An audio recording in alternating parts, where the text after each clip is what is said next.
Here in Texas, of course, the statewide mask mandate has been lifted, and it comes just as spring break is in full swing. And at least one local expert says the combination could result in another surge of COVID cases. Our Ashley Gonzalez has the story. Take a look at this graph. Nueces County is the purple line you see at the top.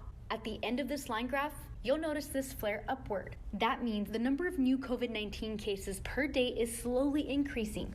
Dr. Chris Bird with the task force says even though the number of cases we're seeing today are not like what we've seen in the past, that doesn't mean we should take an increase lightly. A year ago, if there were 50 cases that were reported on one day, it would have been the skies falling. He says the reason for the small increase could be because more people are getting out and about. People traveling more and people making more non-essential visits, and even a slight upwards trend in the amount of encounters. Brett Stewart with the Tourism Bureau says for a few weeks now, more and more people are heading out there. Definitely picking up, and every weekend we see that. This weekend just passed was pretty much a sellout for many of our hotels and a lot of our property management rentals. Dr. Bird added the mix of more people socializing and fewer masks being worn could be a recipe for a perfect storm. The more that occurs, that will likely lead directly to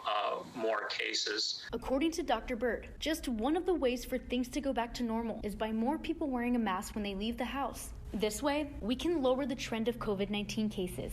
Ashley Gonzalez, 3 News.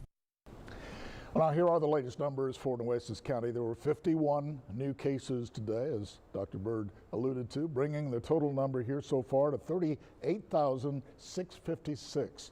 There was one COVID-related death today. As of tonight, the number of people in the hospital battling the virus stands at 56.